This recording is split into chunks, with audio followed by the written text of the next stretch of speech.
ఓం నమో బ్రహ్మాదిభ్యో బ్రహ్మ విద్యా సాంప్రదాయకర్తృభ్యో వంశ ఋషిభ్యో మహద్భ్యో నమో గురుభ్యః.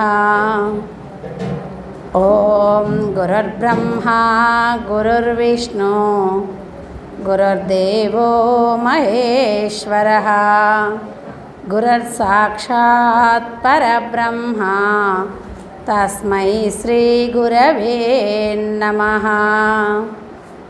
ఓం గురవే సర్వలోకానాం భిషజే భవరోగిణాం నిధయే సర్వవిద్యానాం దక్షిణామూర్తయే నమః. ఓం శ్రీ గురుభ్యో నమః. ఈరోజు మనకి బుద్ధ జయంతి అని గురువుగారు చెప్పారు. అయితే లోకల్లో మనం అందరం అనుకుంటూ ఉంటాం,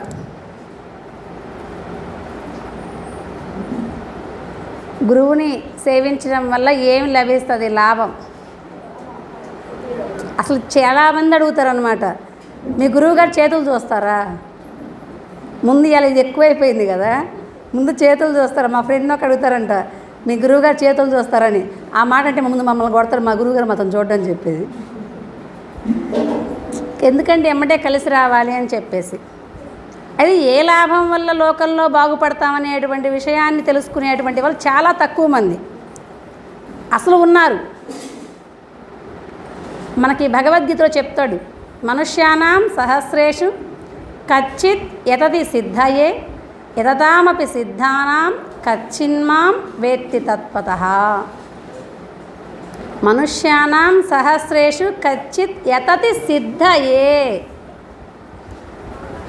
నాకు భగవత్ సాన్నిధ్యం కావాలని ఆ సిద్ధి కోసం చూసేటటువంటి సాధకులలో ఎవరో ఒక్కరు మాత్రమే లభించగలుగుతారు. భక్తులు లేరు అని చెప్పలా, సాధనలో సిద్ధి పొందాలి అని దానికోసం మాత్రమే ఇలా చెప్పింది కదా మహి. సాధన బాడీ ద్వారా అయితే కొంత గురువు చెప్పినటువంటి విధానంతో ప్రజెంట్ చేస్తాను, బాడీ ప్రజెంట్, ఎక్కువ మంది మైండ్ ఆబ్సెంట్. బాడీ అయితే అలర్టే. గురుసేవ మంచిది, కానీ గురుసేవలో 4 రకాల శుశ్రూషలు చెప్పాడు గురువు. ఒక్క రకం శుశ్రూష చెప్తే పర్వాలేదు, అదైతే ఈజీగా ఉంటుంది. స్థాన శుశ్రూష, అంగ శుశ్రూష, భావ శుశ్రూష, ఆత్మ శుశ్రూష అని చెప్పేసి మనకి 4 రకాల శుశ్రూషలు గురుదేవుడికి చేయాలి. అటువంటి సేవలలో అయితే మనసు మారితే మాత్రం మనం ఇక్కడ సాధన చేయడానికి కూడా, సేవ చేయడానికి కూడా అంత తేలిగ్గా లేదు. ఎందుకని మా ఇంట్లోనే మేము చెయ్యమైతే ఇక్కడ చెయ్యాలని అహం అడ్డు వచ్చింది. కానీ గురుమూర్తి దయ వల్ల, ఆయన స్పర్శ వల్ల ఆ అహం అనేది తగ్గుతుంది. కానీ అహం తగ్గి సేవ మాత్రమే కుదిరిద్దా అని అంటే బుద్ధి అలా ఆలోచిస్తుంది. భావం, గురుదేవుడు చెప్పినటువంటి భావస్థితి నాకు ఎక్కడ అందుతుంది? 2 మాటలు, మా చిలుకకు అందినటువంటి భావం రోజు పోయేటువంటి వ్యక్తికి అందలేదు. అంటే బుద్ధి ఎక్కడ పనిచేసింది? మన బుద్ధిని మనం ఏ విధంగా ఆలోచించగలుగుతున్నాం అనేటటువంటిది ఒక ఆలోచనలో ఉన్నటువంటి వాళ్ళు దొరకడం కష్టం. యతతాం అపి సిద్ధానాం కచ్చిన్మాం వేత్తి తత్వతః. తత్వం కోసం దాని విచారణలో తనను తాను మలుపుకొని తన స్థితిని తాను గ్రహించేటువంటి వ్యక్తి దొరకడం కష్టము అని చెప్పింది భగవద్గీత. భక్తులు లేరు అని చెప్పలేదు భగవద్గీత. మనుష్యానాం సహస్రేషు, వేల కొలదిలో ఒక్కరు మాత్రమే ఈ సాధనకి వస్తారు. అదేందండి, మా ఆశ్రమంలోనే ఇప్పుడు 400 మంది ఉన్నారు, ఇంక 1000 మందిలో ఒక్కళ్ళు అంటే 4000 మంది ఉన్నారు. భవగ్ని దాంట్లో 10,000 మంది ఉన్నారు. మరి ఇంతమందిలో వేలల్లో ఒకళ్ళు కుదరదు కదా. అయితే సిద్ధ కోసం, తాను వచ్చిన స్థానాన్ని తాను గమనించడం కోసం, తాను వచ్చిన స్థానంలో తాను నిలబడడం కోసం చూసేవాళ్ళు వేలల్లో ఒకళ్ళు. అలా ప్రయత్నం చేసేటువంటి వాళ్ళల్లో కూడా ఏ ఒక్కరో ఆ స్థితికి వెళ్ళగలుగుతున్నారు. మనకి యోగా వాసిష్టం ఏం చెప్తుందని అంటే, సాధకుడి కోసం భగవానుడు అనేటువంటి పరంధాముడు ఎప్పుడు వస్తాడా నా స్థానంలోకి. తప్పిపోయినటువంటి పిల్లగాడు తన దగ్గరకు వస్తే తల్లికి ఆనందం. ఆ తల్లి ఎప్పుడు అబ్బాయి కోసం ఎదురు చూస్తూనే ఉంటుంది. అలానే మాయా అనేటువంటి కౌగిలిలో చిక్కుకొని జీవుడు అనేటువంటి వాడు తప్పిపోయాడు. పరంధాముడు అనేటువంటి వాడు ఏం చేస్తాడు, తనలో కలుపుకోవడానికే చూస్తాడు. తాను 1000 చూతులతో ఎదురు చూస్తున్నాడని చెప్తుంది మనకి యోగా వాసిష్టం. అయితే ఈ మాలిన్యం మొత్తం పోగొట్టుకుంటే మాత్రమే తన దాకా చేరగలిగేది. మాలిన్యం ఉన్నంతకాలం తనలో చేరేటువంటి స్థాయి లేదు. అలా సాధనలో బుద్ధుడు ఉన్నటువంటి స్థాయి ఏంటంటే, రాజుగారి అబ్బాయి. కష్టాలు అనేవి తెలియవు, అసలు లోకంలో ఉంటాయని కూడా తెలియదు. లోకంలో అసలు ముసలి వాళ్ళు ఉంటారని, బాధపడేటువంటి వాళ్ళు ఉంటారని, వ్యాధి ఒకటి ఉంటుందని, లేమిడి అనేటువంటి బాధ ఒకటి ఉంటుందని, ఏది తెలిసినా మీ కొడుకు దక్కడు అని చెప్పినటువంటి మాట కోసం అది అసలు ఆ ప్రాంతంలో తెలియకుండా చేసినటువంటి వాడు వాళ్ళ తండ్రి సిద్ధార్థుడు అనేటువంటి అతనికి. ఇన్ని లేకుండా చేసిన కాలం బలోపేతం కాబట్టి పూర్వంజలో చేసినటువంటి పుణ్యం అనేది బయటికి తెచ్చింది. లోకంలో ఒక్కసారి ప్రవేశించగానే మహాత్ముల విధానం ఎలా ఉంటుంది అని అంటే, మనకి భగవద్గీత చెప్తుంది. సాధకుడికి ఉన్న విధానం వేరు, సాధనలో సాధించే వాళ్ళకు ఉన్నటువంటి విధానం వేరు. అథవా యోగినామ్యేవ కులే భవతి ధీమత ఏతద్ది దుర్లభతరం లోకే జన్మ యదీదృశం. వారు పుట్టుకతోనే యోగసిద్ధి కలిగినటువంటి వారు. వాళ్ళకి పెద్ద పరిస్థితులు అవతరం లేదు, చిన్న పరిస్థితి చూసినా కానీ వాళ్ళ మనస్సులో ఉన్న వైరాగ్యం అనేది అప్పటికప్పుడే ఇక సంపూర్తి భావాన్ని జనింపజేసింది, పూర్వంలో ఉన్నటువంటి అభ్యాసం కొలదిగా. అందుకని మనం కొంతకాలం అభ్యాసం చేసిన సాధనలో పూర్తిగా సాధించే సమయంలో ఒకవేళ మన తనువు చాలించిన వచ్చే నష్టం ఒక్కరో కూడా లేదు. ఎన్నాళ్ళు చేయాలండి?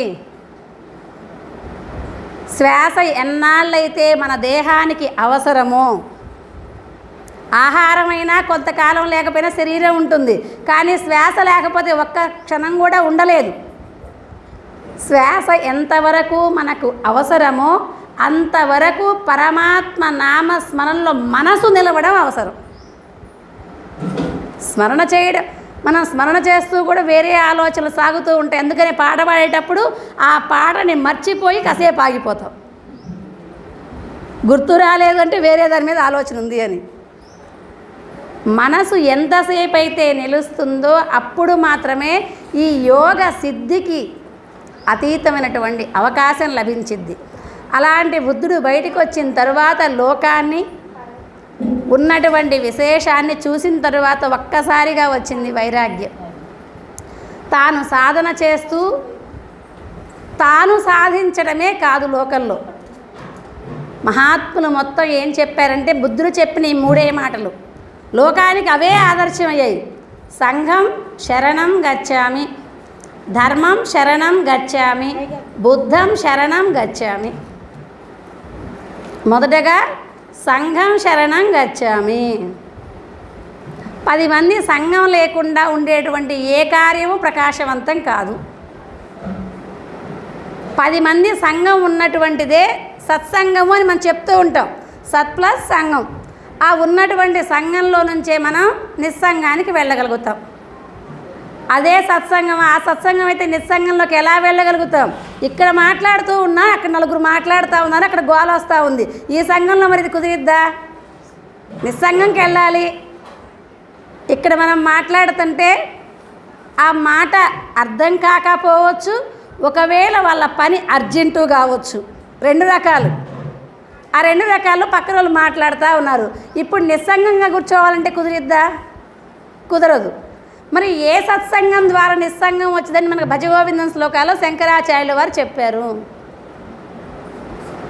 మన ఇంద్రియాల సంయమనం. వీళ్ళ గోల పెచ్చు, లోకంలో ఉన్న బాహ్య గోల కంటే లోపల ఉన్న ఇంద్రియాల గోల పెచ్చు. అందుకని ఈ జ్ఞానేంద్రియాలని, కర్మేంద్రియాలని, అంతరేంద్రియాలని మొత్తాన్ని కూర్చోబెట్టడం మనకు తెలిస్తే దాని ద్వారా సత్సంగత్వే నిస్సంగత్వం. అవి కొంతకాలానికి మనం కూర్చోబెట్టడం మన ప్రయత్నం. కూర్చున్న తర్వాత అవి మొత్తం నిర్మానుష్యంగా వచ్చేటటువంటి ఆ శ్వాస రూపాన్ని కానీ, మనం చూసేటువంటి దృశ్య రూపాన్ని కానీ ఆస్వాదిస్తూ ఆనందాన్ని అనుభవించేటప్పుడు నిస్సంగం కుదిరిద్ది. ఈ నిస్సంగంలోనే నిర్మోహత్వం. మోహం అనేది మనకి బయట నుంచి రావట్లేదు. బయట ఎక్కడో ఒక పిల్లాడు పడిపోయాడు, మన దాకా ఏడుపు వినిపించింది. ఆ ఏడుపు ఎలా వినిపించింది అని అంటే నా పిల్లాడే అనిపించింది. అసలు మనసు ఇక్కడ కుర్చీ మీద కూర్చున్నా మరి గురువుగారు ఆజ్ఞ అనేది బయటికి పోకూడదు. మనం ప్రశాంతంగా పోకుండా ఉంటామా? ఆ మోహం, మన పిల్లగాడు ఇక్కడే ఉన్నాడు ఇంతకుముందు దాకా, ఇప్పుడు కాని రావట్లేదు, ఇంక పడ్డది నా పిల్లగాడే. అది ఎక్కడి నుంచి జనించింది? మోహం లోపల నుంచి జనించింది. అది ఎంతమంది ఉన్నా కూడా వీళ్ళెవరూ మనకు కానరాదు. వాడు ఒక్కడే కాని వస్తాడు. ఉడికిందాకా మన మనస్సు ఆగదు. కానీ వాడు మళ్ళీ కనిపించాడు అనుకో, అప్పటిదాకా ఏడుపు మనకు గుర్తురాదు. మన అబ్బాయి కాదుగా. అసలు ఇంట్లో ఒకరికి బాగలేదు, మనం వచ్చేటప్పుడు బాధపడుతూ ఉన్నారు, ఇక్కడ కూర్చున్నా కానీ వాళ్ళే గుర్తు వస్తూ ఉంటారు. మోహం అనేది బయట నుంచి రాలేదు, మన లోపల నుంచి వచ్చింది. ఆ లోపల ఉన్నటువంటి ఇంద్రియాలు నిస్సంగమైన రోజు ఆ మోహం అనేది తగ్గిపోతుంది. ఇంద్రియాలు నిస్సంగం వచ్చినప్పుడు మాత్రమే మోహం తగ్గిద్ది. నిర్మోహత్వే నిశ్చలతత్వం. ఇలా సత్సంగ మార్గాల్లో ఉన్నటువంటి విషయాల్లో సంఘం శరణం గచ్చామి. ఈ లోపల ఇంద్రియాలు కాదు, బయట ఉన్నటువంటి వాళ్ళు కూడా అవసరమే. మనకి ఇది బ్రహ్మంగా చెప్తారు. ఊరకయున్న విశ్వముత్పత్తి ఎట్లగు, గురుని ఉపేక్ష గురుతు దొరుకుటెట్లు, యుగ యుగాల సాగు సుగతి ఇయ్యది ఏను, కాళికాంబ హంస కాళికాంబ. గురువుగారు అనుకున్నారు, నా సాధన నేను రోజు చేస్తానే ఉన్నా కదా ఇంట్లో కూర్చొని, ఏమో లేదు ఎండాకాలం, హెల్త్ కూడా అంత సెట్ అవ్వట్లేదు, హాయిగా కూర్చుందామని గురువుగారు అనుకున్నారు. ఇలా మనకి పౌర్ణమి కార్యక్రమం ఉంటుందా? గురువుగారు వదిలేస్తే చాలు 5 కాంచి మమ్మల్ని 5 పోవచ్చని ఇప్పటి నుంచే ప్లాన్ మనకి.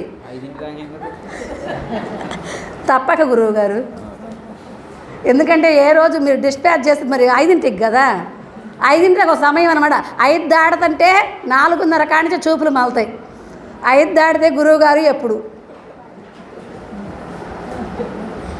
ఇంకా అసలు గురువుగారు పౌర్ణమి కార్యక్రమం పెట్టట్లేదులే, ఎందుకు పెట్టట్లేదు మరి మనం గురువుగారి కాడికి ముందు అడుగుతాం వచ్చి.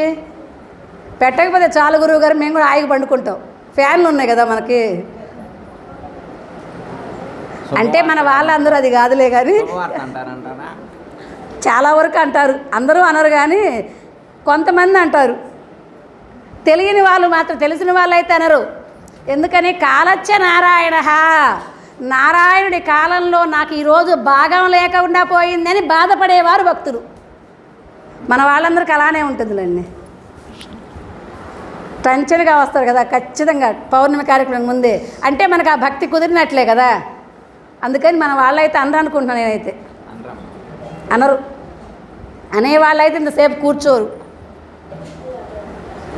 అంటే సంఘంలో ఉన్నటువంటి ఊరకయున్న విశ్వం ఉత్పత్తి ఎట్లగు. గురుదేవుడు ఊరకై, ఆయనకి ఒకవేళ చేతకాకపోయినా కానీ తప్పదిక, తన కోసం కాదు, ఈ దేహంలో ఉన్నటువంటి పరమాత్మ స్థితిని అందరికీ తెలపాలి అని అంటే ముందు ఆయన ఒక్కడు కష్టపడాలి. ఆయన ఒక్కడు కష్టపడితే ఇంతమంది సంఘం తయారు కావడానికి ఉంది. వీళ్ళంతా మరి కూర్చుంటే సరిపోతుందా? ఇలాక అమ్మాయి చెప్పింది అందరికీ అవసరం కూడా మనకి. ఎందుకని అంటే మన గురుస్థితిని మనం కూర్చొని మన వరకే చేసుకోవడం కాదు, మన పక్కన 10 మందికి చెప్పాలి. మాకు గురుదేవుడు ఉన్నాడు, మేము ఇలా వెళ్తున్నాం, మాకు అక్కడికి వెళ్ళిన కాడ నుంచి మనసు ప్రశాంతంగా ఉంటుంది, మాకు ఆలోచనలు తగ్గిపోతున్నాయి, భగవద్గీత రోజు చదవడం వల్ల మన మనస్సుల్లో మార్పు వస్తుందనేటువంటి ఆలోచనని మన ఒక్కరికే పరిమితం చేసుకోవడం కాదు, మన పక్క 10 మందికి అది పంచాలి. ఎందుకని గుళ్ళో ఒక ప్రసాదం తెచ్చామనుకో, తిరుపతి నుంచి ప్రసాదం లడ్డు తీసుకొస్తాం, మన ఇంటి వరకే తింటామా? అందరికీ పెడితే మంచిది అని చెప్పి ఇంకా ఆ లడ్డు ప్రసాదం సరిపోదని ఇంకా ఎక్స్ట్రా ప్రసాదం కూడా మనం కొనుక్కొని వచ్చి మరీ పెడతాం. అది ఎలా అందించాలని మనం కోరుకుంటామో అలానే గురుదేవుడు ఇచ్చినటువంటి ఈ 4 మాటల్ని, శాస్త్రం ద్వారా మనం నేర్చుకున్నటువంటి 4 మాటల్ని కలిపి పక్కన వాళ్ళకు కూడా మనం పంచడం నేర్చుకోవాలి. ప్రసాదే సర్వ దుఃఖానాం హానిరస్యోపజాయతే ప్రసన్నచేత సోహ్యాశు బుద్ధి పర్యవతిష్టతి. ప్రసాదం వల్ల సర్వ దుఃఖాలు పోతాయి అన్నారు. ఏ ప్రసాదం వల్ల? ఎలా పెట్టినటువంటి కేసరి ప్రసాదం, అన్నం ప్రసాదం వల్ల కాదు, గురువుగారు పెట్టేటువంటి బోధ ప్రసాదం వల్ల. ఈ బోధ అనేటువంటి ప్రసాదాన్ని ముందు మనం భుజించి దాన్ని పంచగలిగితే ఇది ఎంతమందికి పంచా తరిగేటువంటి ధనం కాదు. మనం సంపాదించే ధనం పంచే కొద్దిగా తరిగిపోయిద్ది, కానీ మనం విన్నటువంటి జ్ఞానధనం పంచే కొద్దిగా పెరిగిపోయిద్ది. అందుకని సర్వ దుఃఖాలని దూరం చేసేటటువంటి గురుప్రసాదమైనటువంటి బోధని నలుగురికి పంచుతూ దాని ద్వారా బుద్ధి పర్యవతిష్టతి, మన బుద్ధి వికాసం చెంది మనకి ఒక నిష్ఠ చేకూరుతుంది, దాని యందే మనం నిలబడేట్లుగా మనల్ని మార్చేసిద్ది. అందుకని మనం విన్నటువంటి మాటల్ని ఊరకయున్న విశ్వము ఉత్పత్తి ఎట్లగు. ఒక తల్లిదండ్రికి ఒక పిల్లలు వచ్చిన తర్వాత వాళ్ళు ఏమనుకుంటారంటే వాళ్ళ పిల్లల ద్వారా కూడా మళ్ళీ సంతానం వచ్చి లోకంలో తన మనుగడ ఉండాలి అని కోరుకుంటారు. వంశం ఉండాలి, ఎప్పుడు పిల్లలు సుభిక్షంగా ఉండాలి అనేదే తల్లిదండ్రి కోరిక. ఒక వృక్షంలో నుంచి వచ్చినటువంటి గింజలను కూడా మనం దాచిపెట్టి అవి మళ్ళీ భూమిలో చల్లి అవి మళ్ళీ వృద్ధి పొందాలి అని కోరుకుంటాం. ఈ జ్ఞాన బీజాలు, మరి జ్ఞాన బీజాలని మనం చల్లడం నేర్చుకోవాలి కదా. అవి ఎక్కడి నుంచి? ఇక్కడ వినిపోయినటువంటి వాటిని అందరూ మా కర్తవ్యం. మనకి 4 రుణాలు ఉన్నాయి: మాతాపితృ రుణం, శాస్త్ర రుణం, గురు రుణం, దైవ రుణం అని చెప్పేసి. మరి శాస్త్రంలో అంత వాళ్ళు ఆలోచించి చేసినటువంటి రుణాన్ని మనం గురువు ద్వారా విన్నటువంటి రుణాన్ని తీర్చాలి అని అంటే మన ప్రయత్నం మనకి ఉండాలి. అందుకనే మనకి బుద్ధుడు సంఘం శరణం గచ్చామి, సంఘంలోనే నువ్వు ఉంటున్నావు కాబట్టి నువ్వేది కోరుకుంటే ఆ సంఘం ద్వారా నీకు అదే లభించింది. కాబట్టి ఉన్నటువంటి సంఘంలో ఉన్న విషయాన్ని నీవుగా భావించి ఆత్మవ సర్వభూతాన్ని, అందరిలో ఉన్న చైతన్య స్వరూపుడు ఏ పరమాత్మ అయితే ఉన్నాడో ఆయనే మనలో కూడా ఉన్నాడు అన్న గుర్తుంటే మనకు నిజంగా ఈర్ష్య, అసూయ, ద్వేషం అనేవి అసలు రావు. ఎందుకని? ఒక చెయ్యి నీ కళ్ళి ఏళ్ళు గట్టిగా చూపించా, నా కళ్ళి 3 ఏళ్ళు చూస్తుంటే పైకి ఒకటి చూస్తూ ఉంది. నేను పరమాత్మ, వీళ్ళు చూపించింది నీకు 3 ఏళ్ళకి నాకే చూస్తున్నాయి, ఆయన ఉన్న నువ్వు జాగ్రత్త పడు అని. అలాంటప్పుడు ఈర్ష్య, అసూయ, ద్వేషానికి మనం నిజంగా తావిస్తామంటే ఇయ్యము. అందుకనే ఊరక ఉన్న విశ్వం ఉత్పత్తి ఎట్లాగు గురుని ఉపఈక్ష గురుతు దొరుకుటెట్లు.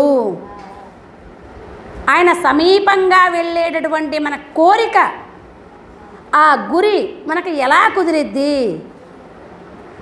మంత్రం తీసుకున్నా, గురువుగారి కాడికి వెళ్ళి వస్తున్నా, హాయిగా ఉంటున్నాం. మరి సాధన ఎంతగా చేస్తూ ఉన్నాం? సాధనలో దాని గురించి నలుగురికి మనం ఎంతగా చెప్పగలుగుతూ ఉన్నాం? అసలు గురువుగారు మిమ్మల్ని అందరినీ ఎందుకు చెప్పమంటున్నారు? టయాన్ని తీసుకోలేక కాదు, మనం విన్నటువంటి 4 మాటల్ని మనం చెప్పడం ద్వారా ఇంకొక మాట మనకి ప్రసాదం ఇస్తాడు భగవంతుడు. మన బుద్ధి విచారణకు పూనుకుంటుంది. విచారించేటప్పుడు మనలో మంచి ఆలోచనలు అనేవి మన సహస్రార పద్మంలో నుంచి వస్తూ ఉంటాయి. ఎదగడానికి మూల కారణం అన్నమాట. అందుకని ప్రతి ఒక్కరూ ప్రయత్నం చేయాలి. నా వంతుగా నేనేం చెప్పగలుగుతాను? అలాంటి విషయానికి మనం ప్రయత్నం చేసినప్పుడు బుద్ధిలో ఉన్న అజ్ఞానం అనే మాలిన్యం పోయి సుజ్ఞానం అనేటువంటి ధనం మన లోపలికి ప్రవేశిస్తూ ఉంటుంది. మనం ఎవరం తెలియని వాళ్ళం కాదు. జీవోదేవో సనాతన, సనాతనంగా వచ్చేటటువంటి జీవ స్వరూపులుగా ఉన్న దైవాలమే. మరి అటువంటి దైవస్థితికి మనకి అజ్ఞానం అనే మాలిన్యం అడ్డుగోడగా ఉంది. కాబట్టి ఈ విధానంతో మాలిన్యాన్ని తుడిపేసి కూడా మనం నేర్చుకోవాలి. ఇదే విషయాన్ని మనకు భగవద్గీత కూడా చెప్పింది. ఇమం వివస్వతే యోగం ప్రోక్తవానహమవ్యయం వివస్వాన్మనవే ప్రాహ మనురీక్ష్వాకవే అబ్రవీత్ ఏవం పరంపరా ప్రాప్తం ఇమం రాజర్షయో విదుః సకాలే నేహ మహతా యోగో నష్టః పరంతప. అర్జున, నేను ఈ యోగం గురించి ఇంతకు ముందే సూర్యుడికి చెప్పా. సూర్యుడి ద్వారా క్రమేపిగా మనువుకి, ఇక్ష్వాకుడికి, రాజర్షులకి చేకూర్చడం జరిగింది. కానీ కొంతకాలం వచ్చిన తరువాత అజ్ఞానం అనేటువంటిది జ్ఞానం అనేదాన్ని కప్పివేసింది. మళ్ళీ ఆ మాలిన్యం అనే దాంట్లో తొలగింపచేసి నీకు దాన్ని చేకూర్చడం కోసం నేను వచ్చాను అని. మనసు నమ్మిద్దా? మనసు పూర్తిగా నమ్మదు. నేను దైవాన్ని నువ్వు దైవం ఎలా అవుతావు? నా ముందు పుట్టి 4 మాటలు నేర్చుకుంటే దైవం అవుతావా? కాదు. దైవీ లక్షణాలు కొన్ని మనం సంతరించుకుంటే అవుతారు. అంటే జన్మ కర్మచమే దివ్యం ఏవం యో వేత్తి తత్వతః త్యక్త్వా దేహం పునర్జన్మ నైతి మాం ఏతి సో అర్జున. నా జన్మలు కర్మాలు దివ్యాలు, అవి అందరికీ తెలిసేటటువంటివి కావు అని చెప్పి మనకి భగవద్గీతలో చెప్పడం జరుగుతుంది. అందుకనే మనకి సంఘంతో కూడుకొని మహాత్ములు చేసినటువంటి ఏ ప్రచార విధానం అయితే ఉన్నదో దానినే మనం తెలుసుకుంటూ సంఘంలో ఉన్నటువంటి వాళ్ళకి నలుగురికి జ్ఞానబోధ చేసుకుంటూ, మనం పిల్లాడికి తాతయ్యకి ఇది పెట్టిరా, తాతయ్య నీ మాట అనకూడదు, గౌరవించడం నేర్చుకో, పెద్దవాళ్ళు ఏదన్నా అన్నా కానీ మాట దుడుకుక అనకు అని మనం చెప్తూ ఉంటే కాలాంతరాల్లో నిజమనుకొని పిల్లగాడు కూడా అదే మార్గంలో వెళ్తూ ఉంటాడు. అదే పిల్లాడికి మనం చెప్పకుండా అత్త వస్తే ఏ కాలుతుంది అంతో, మామ వస్తే ఏ కాలుతుంది అంతో అని కాలు చూపించి నేర్చుకున్నాం అనుకో, మనం కూడా వస్తే ఏ కాలుతుంది అన్నాళ్ళు వాడు నేర్చుకుంటాడు ముందే. ఇవాళ పిల్లలకి మనం ఏమి నేర్పుతామో రేపు ఆ పరిణామాన్ని మొత్తాన్ని కూడా మనమే అనుభవించాలి. వాళ్ళు అనుభవించడం కాదు. పెద్దవాళ్ళు చెప్తుంటే ఇప్పుడు కొంతమంది అంటూ ఉంటారు, నీకేం పని లేదా పిల్లలు నిస్కిస్తుంటూ, వాళ్ళేదో ఆడుకుంటున్నారు కదా, పెద్దోళ్ళ మాటని రాదురా, కొంచెంసేపు నాకు చేసుకోరాదా? ఈ మాటకి ఆ మాటకి తేడా ఉన్నది. ఎప్పుడైతే మనం వీళ్ళ మీద ప్రేమతోటి పెద్దవాళ్ళని గదవడం నేర్చుకున్నామో, ఇదే పిల్లలు కొంచెం పెద్ద అయిన తరువాత నోరు మూసుకొని ఉండలేవా, నా పని నాకు తెలియదు, మన మీద అరవడం నేర్చుకుంటారు. ఇది పిల్లల తప్పు కాదు, పెద్దవాళ్ళ తప్పు. పెద్దవాళ్ళు 4 సార్లుగా దాని బుద్ధిగా చేసిన పనిని తప్పు అని ఖండించని నేర్చుకుంటే పిల్లలకు అలవాటైద్ది. అందుకనే సంఘం శరణం గచ్చామి, నాకెందుకులే వాళ్ళు ఎట్లా పోతే ఏమైంది, ఎవరి తిప్పలని వాళ్ళవి అని వదిలేసామనుకో ఆ వ్యవస్థే మన ఇంటి దాకా కూడా రేపు వస్తుంది. అందుకని నువ్వు సంఘంలో ఉన్నావు కాబట్టి మంచి విషయాలు ఏవైనా ఉంటే అవి అందరికీ నేర్పడం నేర్చుకో. వాళ్ళల్లో మార్పు వచ్చిన రోజు సంఘంలోనే నీవున్నావు కాబట్టి ఆ మార్పులో ఉన్న ఆనందాన్ని నువ్వు కూడా అనుభవించగలుగుతావు అని చెప్పి సంఘం శరణం గచ్చామి, బుద్ధం శరణం గచ్చామి. బుద్ధి ఎలా వికసించే విధానంగా మాట్లాడాలి. మనకి ఏవం బుద్ధే పరం బుద్ధ్వా, నీ బుద్ధి ఎప్పుడైతే మంచి విషయాల గురించి ఆలోచించడం, చెడు విషయాలైనటువంటి వాటి యందు నిర్ణయాలను మార్చుకోవడం చేయగలిగితే మన ప్రయాణం ఆధ్యాత్మిక సాధనలో విశేషంగా ఉన్నటువంటి పరంధాముని కళ్ళే మళ్ళిద్ది. కానీ మనస్సుకు కళ్ళెం పట్టుకుంది కదా, దాని ఇష్టమని మనం వదిలేసామనుకో ఇంద్రియాన్ విషయైచ్చరన్. ఇంటికి పోయినా మనం ధ్యానం చేయాలని కూర్చుంటే నాటిక బాగుంది అదే చూడాలని కోరుకుంటుంది. ఎందుకని బుద్ధికి మనం నిశ్చయాత్మకం చేయట్లా, అది మనస్సు యందు ఏమోలని వదిలేసింది. మనస్సు ఏం చేసింది, ఇంద్రియాలకు కళ్యాలు వదిలేసింది. ఇంద్రియాలు ఏం చేస్తా ఉన్నాయి, మనం ఎక్కడ కూర్చున్నా కానీ నాటిక వైపే మనస్సు మళ్ళుతూ ఉంది. ఇట్లనే గురువుగారు ఒకసారి సత్సంగం పెట్టారు. అయితే ఒక్కరోజు పెట్టలేదు, 40 రోజులు సత్సంగం పెట్టారు. 40 రోజులు సత్సంగం పెడితే 10 రోజులు ఆగిన కాడి నుంచి ఒక పెద్ద ఆవిడ రోజు 4ంటికి వస్తుందట కార్యక్రమం దగ్గరికి. కార్యక్రమం ఎప్పటిదాకా అంటే 3 నుంచి 6 దాకా. ఆమె రోజు 4ంటికి వస్తూ ఉంది. ఒక రోజు వస్తే కాదు, 4 రోజులకి అందరికి పరిచయమే కదా, అందరూ పలకరిస్తారు, బాగానే ఉంది, కూర్చోబెడుతున్నారు. 4 నుంచి 5 గాంగలోని వాళ్ళ మనవరాలు వస్తూ ఉంది. రోజు వచ్చి మా అమ్మ నీతో పని ఉంది రా అని పిలుస్తూ పోతూ ఉంది. 10 రోజులు చూసింది పద్మ అంటే ఒక ఆమె. 11వ రోజు అన్నది, ఏందమ్మా ఇంకొక గంటే కార్యక్రమం, ఏం పిలవకపోతే మీ నాయనమ్మని కూర్చుని లేపో అంది. తెల్లారి ఆమె చెప్తుంది, మా కోళ్ళు ఊరుకోదండి లేకపోతే కూర్చునేదాన్నే అన్నది. మళ్ళీ 2వ రోజు వచ్చినప్పుడు మనవరాలనే కదిలింది ఏమో. అంటే ఆమె ఆ రోజు కూడా మెలకుండా పోయింది. 3వ రోజు కూడా కదిలింది ఏమో. 3వ రోజు ఇంకొక చొరవ పెరిగి ఇంకొంచెం ఎక్కువ కదిలింది. ఏందమ్మా నన్ను అంటూ, మా నాయనమ్మే 5 అయితే మాత్రం నా కోసం రా మెమ్మ పిలుతుందని నేను వస్తా అని చెప్పింది. ఎందుకమ్మా 4 నుంచి 5 దాకా వాళ్ళ బజార్లో కరెంటు పోయిద్ది, ఫ్యాన్ పోయిద్ది, సీరియల్లో నాటికలు రావు. అందుకని గురువుగారి కాడ ఆ సమయంలో ఫ్యాన్లు వేస్తారు బిర్రుగా.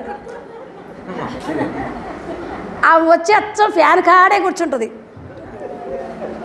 ఫ్యాన్ కాడే కూర్చొని బాగా చల్లగా గాలి అనిపించింది. 5ంటికి కరెంటు వచ్చింది, మరి ఒక్కతే పోతే బాగుంటుందా?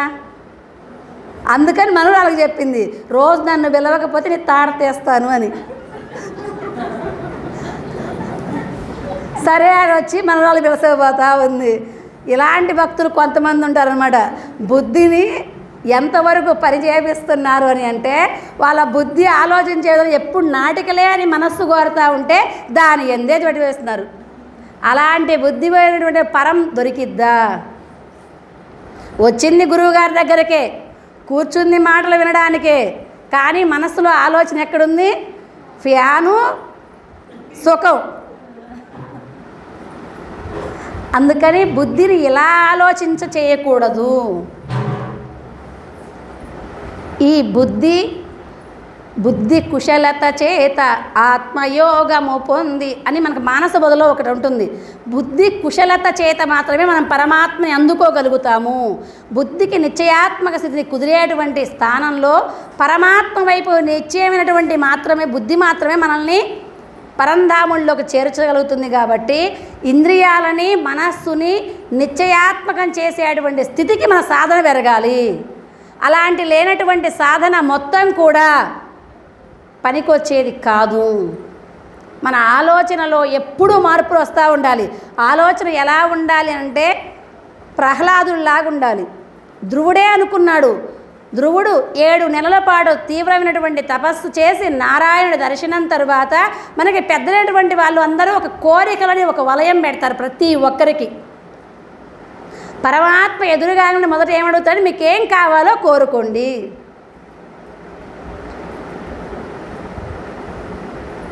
ఆ కోరిక వినంగలని మన అందరిలోకి వచ్చింది అనమాట. ఇంత బంగారం కావాలని, ఇంత ఆస్తులు కావాలని, ఇన్ని వేల సంవత్సరాలు బ్రతకాలను. కానీ ఇలాంటి కోరికలు ఎప్పుడైనా మనం కోరితే వచ్చేటువంటి గతులేంటి అంటే మళ్ళీ జన్మలు. ప్రహ్లాదుడు కోరాడు, ఏమి కోరిక అంటే నాకు కోరికలే అసలు మనస్సులో పుట్టినటువంటి వరాన్ని ప్రసాదించవయ్యా అని. ఎందుకని? యోగక్షేమం వహామ్యహం. నీవు నాయందు ఉంటే నీకు ఏ వస్తువు ఏ సమయంలో ఎప్పుడు కావాలో అప్పుడు నేను ఇస్తా. నువ్వు కోరినప్పుడు ఇస్తాను భగవంతుడు చెప్పలే. అసలు నీవు ఎలా ఆచరిస్తావో, ఎలా నడుస్తావో, నీకేం అవసరమో, నీకు ఏ స్థాయిలో అవసరమో. పిల్లగాడు కూడా అడుగుతాడు, అన్నయ్యకి 1000 రూపాయలు ఇచ్చావు కదా, నాకు 500 ఇవ్వమని. వాడికి 10 రూపాయలు ఇస్తే సరిపోయిద్ది. తండ్రి మన 1000 రూపాయలు వీడికి కూడా ఇస్తాడా? వాడితో పాటు వాడికి ఆ స్థాయి వచ్చిన రోజు, అంత అవసరం వచ్చిన రోజు మాత్రమే ఇస్తాడు. తండ్రికి చాడ 10,000 కట్టుంది, కానీ పెద్దవాడికి 1000 రూపాయలు ఇస్తాడు, చిన్నవాడికి 10 రూపాయలే ఇస్తాడు. వీడికేమో కొనుక్కోవడానికి, జలసాగా తిరగడానికి, వాడికో బుక్స్కి అవసరమైనటువంటి వాటికి. అందుకనే పరమాత్మ కూడా నీవు ఏ స్థాయిలో ఉన్నావో, ఎందుకు అవసరమో, అలాంటి పరిస్థితులు ఎలా ఉండగలుగుతావో చూసిస్తాడు. అప్పుడు మన బుద్ధి ఎలా ఆలోచించాలి అని అంటే, ఈ పరిస్థితుల్లో భగవంతుడు నన్ను ఎందుకు ఇలా కష్టాలకు చేస్తున్నాడు, ఇబ్బంది చేస్తున్నాడు. తుకారం గారు ఉన్నటువంటి సమయంలో ఉన్నటువంటి ఇంట్లో నుంచి కూడా తనకి కట్టుబట్టలతోటి వెళ్ళగొట్టాడు. అటువంటి సమయంలో మహాత్ములు ఎలా ఆలోచించారు అని అంటే, పరమాత్మ నాకు ఇప్పుడు దాకా ఒక కోరిక ఉంది, నాకు ఇల్లుంది, ఏ ఇబ్బంది లేదు అని. కానీ అలా గుర్తు చేసావు, దేహం అనే ఇల్లు నీకు ఉండదు అని చెప్పడానికి ఈ ఉన్న ఇల్లు లేకుండా చేసావు. అసలు దీన్నే వదిలిపెట్టి పోవాలి కదా, మరి దీని మీద నాకు ఎందుకు మమత్వం పట్టుకుంది ఇప్పుడు దాకా? ఈ మమత్వం నుంచి కూడా నన్ను దూరం చేసి నాలో వైరాగ్యం జనింపచేసావా అని పరమాత్మని విశేషంగా కొనియాడాడు. అదే సామాన్య మానవుడైతే నీ సేవ చేసేందుకు ఇల్లు కూడా లేకుండా చేస్తావని దూషణ చేస్తాం. బుద్ధి ఎలా ఆలోచించాలి అని అంటే, ఆయన ఏది చేసినా కూడా నా కర్మకూలంగానే జరుగుతుంది, దీన్ని మార్చుకునేటువంటి విధానంలో శరీరం దాటి మనం వెళ్ళేటువంటి ప్రయత్నంలో ఎలా ఉండాలి అని చిలుక ఎగిరిపోయేటప్పుడు ఎలాగైతే అచలంగా పడి ఉన్నదో, మనం కూడా దుఃఖ సమయంలో సుఖ సమయంలో రెండిట్లో పొంగిపోకుండా అలా చలనం లేనటువంటి స్థితిలోకి వెళ్ళగలిగినటువంటి బుద్ధి మంచి బుద్ధి. అందుకనే భాగవతంలో ప్రహ్లాదుడు ఏం చెప్తాడని అంటే, బుద్ధి ఎలా ఉండాలి? పురుషోత్తముని మీద బుద్ధి బుద్ధి. ఏ దినాలు మంచి? దేవదేవుని చింతించు దినము దినము. ఆ పురుష ఉత్తముడి మీద ఉంచేటువంటి బుద్ధి, ఇక దాని తప్ప ఏది కోరినటువంటి బుద్ధి బుద్ధి. అది తప్ప ఏది ఆలోచించినా ఆ బుద్ధి పనిచేయట్లేదనే లెక్క. ఇంకోటి ఏంటి అంటే, ధర్మం శరణం గచ్చామి. కోరికలు ఎలా ఉండాలి అని భగవద్గీత చెప్తుంది అని అంటే, ధర్మ విరుద్ధో భూతేషు కామోస్మి భరతర్షభ. ఒకవేళ నీవు కోరికల్ని పూర్తిగా త్యజించలేకపోయి ఉన్నప్పటికీ ధర్మానికి విరుద్ధంగానటువంటి చేసేటువంటి కోరికలు మంచివే. అందుకని తన కుటుంబ ధర్మాన్ని, తన వ్యాపార ధర్మాన్ని ఇవన్నీ గుర్తుంచుకునేటువంటి మానవుడు తన ఆత్మధర్మాన్ని తను ఎప్పుడూ గుర్తుంచుకోవాలి. శరీరం వదిలి వెళ్ళే లోపల జీవుడు పరంధాముల్లో పోవడానికి ఏది అవసరమయ్యిందో ఆ ధర్మాన్ని పూర్తిగా నేర్చుకుంటే ఈ జన్మకు వచ్చినందుకు సార్థకత అవుతుంది. కాబట్టి ఈ 3 మాటల్ని మనం పట్టుకోగలిగితే మనం కూడా బుద్ధుడిలాగా స్థిరత్వాన్ని పొందగలుగుతాం. సరే, ఈ అవకాశం ఇచ్చిన గురువు గారికి, ఇంతసేపు ఉన్నటువంటి మీ అందరికీ నా మనస్ఫూర్తిగా నమస్కారాలు అందజేస్తూ ఓం తత్సత్. అందరికీ జై గురు. మరిన్ని ఆధ్యాత్మిక రహస్యాల కోసం అచల బోధ, ఆత్మబోధ, భగవద్గీత, అలాగే పండుగల్లో దాగిన అర్థాలు, అంతరార్థాల కోసం మరియు యోగము, ధ్యానము మొదలైన అనేక ఆధ్యాత్మిక తెలుగు ప్రవచనాల కోసం క్రింద ఉన్నటువంటి రెడ్ కలర్ సబ్స్క్రైబ్ బటన్ను క్లిక్ చేయండి. అలాగే ప్రక్కనే ఉన్నటువంటి గంట సింబల్ను నొక్కండి. అలాగే ఈ వీడియో మీకు నచ్చినట్లయితే లైక్ చేయండి మరియు షేర్ చేయండి. జై గురు.